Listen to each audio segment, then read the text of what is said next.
మీ కళ్లద్దాలకు శాశ్వత పరిష్కారం కేవలం 9,999 రూపాయల నుండే LASIK surgery American laser eye హాస్పిటల్లో.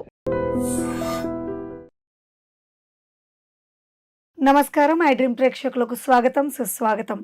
అవతారాలన్నీ విష్ణువే అయితే మరి శివుడెవరు?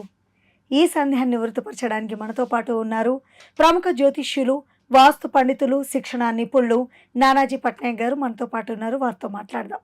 నమస్కారం గురువు గారు. శ్రీమాత్రే నమః. ఎన్నో అవతారాలు విష్ణు గురించి చూస్తూ ఉంటాము. మరి శివుడు ఎవరు అన్నటువంటి ప్రశ్న ఇక్కడ కలుగుతోంది. ఏం చెప్తారు? తప్పకుండా అమ్మ. ఇక్కడ ఏంటంటే సొసైటీలో కొంతమందికి తెలియని అజ్ఞానంలో లేదా దేవత మీద ఉండే అత్యంతమైన ప్రేమ వల్ల, అంటే విష్ణు అంటే విపరీతమైన ప్రేమ వల్ల, లేదా శివుడు అంటే విపరీతమైన ప్రేమ వల్ల కొంచెం ఈ భేదాన్ని చూస్తూ ఉంటారు. శివుడు వేరు, విష్ణు వేరు అనేటువంటిది. కానీ ఇక్కడ మనకి దేవీ భాగవతం అనేది ఒకటి ఉంది. అందులో చాలా స్పష్టంగా చెప్పినటువంటి విషయాలను మీకు చెప్తాను. మూల పరమాత్మ ఒకడు ఉంటారు. ఈ శివుడు, విష్ణువు, బ్రహ్మ కాకుండా ఆ మూల పరమాత్మ నుంచే సృష్టికర్త అయిన బ్రహ్మ, స్థితికర్త అయినటువంటి విష్ణువు, లయకర్త అయినటువంటి శివుడు వచ్చారు. దేవీ భాగవతంలో అయితే ఒకసారి ఏమవుతుందంటే సృష్టి ఎలా ఆరంభం జరిగింది అనేటువంటిది ఉంటుంది. విష్ణువు యొక్క నాభి నుంచి మొత్తం నీరే ఉండేది. నారాయణుడు కదా, అంటే నీరు, నారములు, ఈ కమలం వచ్చి అందులోని బ్రహ్మ ఉంటాడు శివుని యొక్క కమలం నుంచి. ఆయనకి తప అనేది వినిపిస్తుంది, తపస్సు చేయని. అప్పుడు తపస్సు చేయగా సృష్టి చేయాలనేటువంటిది కలిగింది. దాని తర్వాత ఒక ఇద్దరు రాక్షసులు వచ్చి ఆయనని యుద్ధం, అంటే ఆయన మీద దాడి చేసినప్పుడు ఆయన లోపలికి వెళ్ళి ఆ మహామాయను ప్రార్థన చేసుకున్నప్పుడు ఆ మహామాయ విష్ణువుని లేపుతుంది. తద్వారా విష్ణువు ఆ యొక్క రాక్షసులతో పోట్లాడటము, వాళ్ళని సంహరించడం జరిగింది. కొన్ని 1000 సంవత్సరాల యుద్ధం జరిగిందంటారు. దాని తర్వాత శివుడు కూడా అక్కడికి వచ్చాడని, వీళ్ళ ముగ్గురు కలిసి ఓహో మనమే కదా అనుకొని వెళ్తూ ఉంటే ఆమె లోకాలకు ఒక విమానం వచ్చి ఆమె లోకాలకు తీసుకెళ్ళినప్పుడు అక్కడ కొన్ని వందల వేల లక్షల విష్ణువులు, కొన్ని వందల వేల లక్షల శివుళ్ళు, వందల వేల బ్రహ్మలు ఉంటారు. అంటే మనం ఒకటే బ్రహ్మ అనుకుంటాం, కాదు. ఈ యొక్క విషయం గురించి శ్రీకృష్ణ పరమాత్మ ద్వాపర యుగంలో కూడా ఒకసారి కృష్ణ పరమాత్మని కలవడానికి ఎవరు వస్తారు. బ్రహ్మ వచ్చాడని చెప్పని బయట నుంచి బ్రహ్మగారు నిలబడి చెప్తారు. ఏ బ్రహ్మ అని అడుగుతాడు. చతుర్ముఖ బ్రహ్మ ఉన్నాడు, 100 తలకాయల బ్రహ్మ ఉన్నాడు, ఈ లోకానికి ఒక బ్రహ్మ ఉంటాడు, ఇంకో లోకానికి ఇంకో బ్రహ్మ ఉంటాడు. ఏ బ్రహ్మ అంటే ఇదేంటి, ఏ బ్రహ్మ, నేను ఒక్కనే కదా బ్రహ్మ అనుకుంటాడు ఆ బ్రహ్మ. కాదు, చాలామంది బ్రహ్మలు ఉన్నారని ఆ బ్రహ్మ లోపలికి వచ్చాక చూపిస్తాడు విష్ణువు, ఎంతమంది బ్రహ్మలు ఉన్నారు చూడండి. అంటే మూల పరమాత్మ ఒకడు ఉన్నారు. అంటే ఇంకా సింపుల్గా చెప్పాలంటే ఈ ఐ డ్రీమ్కి మెయిన్ ఓనర్ పర్సన్ ఉంటాడు, ఆయన మూల పరమాత్మ అనుకుంటాడు.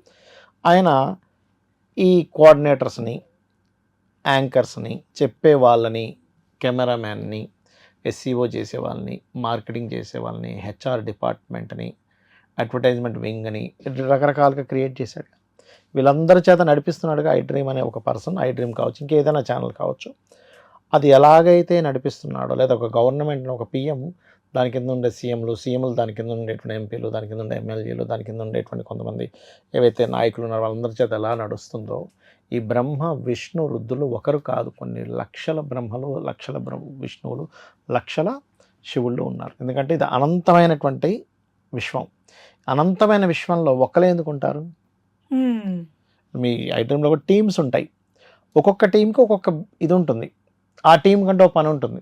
అలాగే మనమేంటంటే ఇన్ని అవతారాలు విష్ణు ఎత్తేసాడు కాబట్టి ఇంక శివుడు ఎవరు అనుకుంటాం. ఇక ఎండింగ్ అనేది ఒకటి అవ్వాలిగా, ఏదైనా ఒక పని పూర్తి అవ్వడానికి ఒకటి అవ్వాలిగా. పని పూర్తయిన తర్వాత లైవ్ అయిపోవాలిగా, అవునా కదా? లైవ్ అయిపోయి మళ్ళీ చిగురించాలి.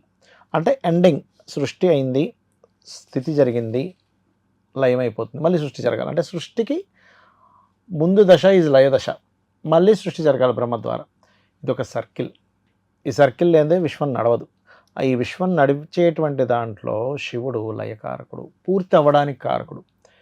మహాభారతంలో అర్జునుడు పాశుపతాన్ని ఆయన పొందినప్పటికీ శివానుగ్రహం ఉండాలని ఒకసారి మహాభారతంలో ఏం జరుగుతుందంటే, అభిమన్యుడు అర్జునుడి యొక్క పుత్రుడు, ఆయన్ని అన్యాయంగా అందరూ చుట్టుముట్టి చంపేస్తారు. అప్పుడు ఆయన చాలా బాధతో, నేను రేపు సాయంత్రం కల్లా ఎవరైతే చంపబడతారో నేను తీసేస్తానంటాడు. అంటే ప్రతిజ్ఞ చేస్తాడు. ఎలాంటి ప్రతిజ్ఞ అంటే, రేపు సాయంత్రం సూర్యాస్తమం కల్లా నేను కనుక అతని శిరస్సు ఖండించకపోతే నేను అగ్నిలో వెళ్ళిపోతాను, గాంధీవంతో సహా. అర్జునుడు వెళ్ళిపోతే ఇంకేముంది, వేస్ట్ కదా. శ్రీకృష్ణ పరమాత్మ అడుగుతాడు, ఏంటి అసలు ఏ ధైర్యంతో నువ్వు ఈ మాట అన్నావు అంటే, నువ్వు ఉన్నావు అని బావా, ఆ ధైర్యంతో అన్నా అంటాడు.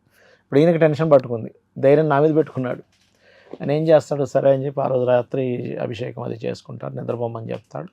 ఈయన వచ్చి నిద్రపోతున్న వ్యక్తిని లేపి తీసుకెళ్తాడు శివుడి దగ్గరికి. శివాజ్ఞ కూడా ఉండాలిగా, అంటే కంప్లీట్ అవ్వాలి, మనకు ఒక పని కంప్లీట్ అవ్వాలంటే శివానుగ్రహం ఉండాలి. ఏదైనా ఒక విషయం నడవాలంటే విష్ణు అనుగ్రహం ఉండాలి.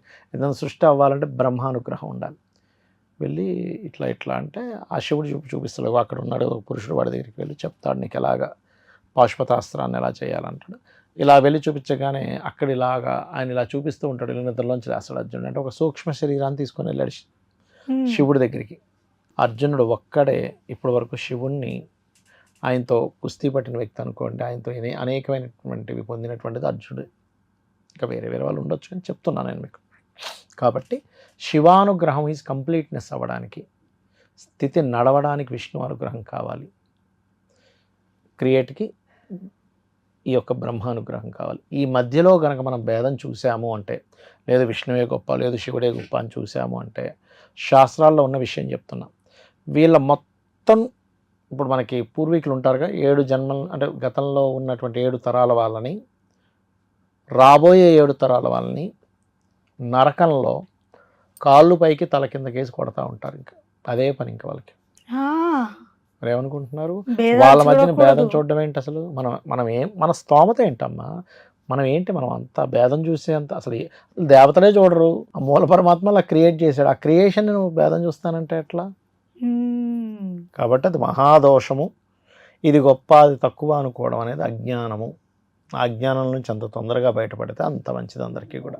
చాలా చక్కగా తెలియపరిచారు గురుగారు. నిజంగా చాలా మందికి అజ్ఞానమే అనుకోవాలి, దాన్ని ఎగ్జాక్ట్లీ మూర్ఖత్వమే అనుకోవాలి. సో చక్కని సందేశం ఇచ్చారు ఐ డ్రీమ్ వ్యూవర్స్కి. ధన్యవాదాలు. శ్రీమాత్రే నమః.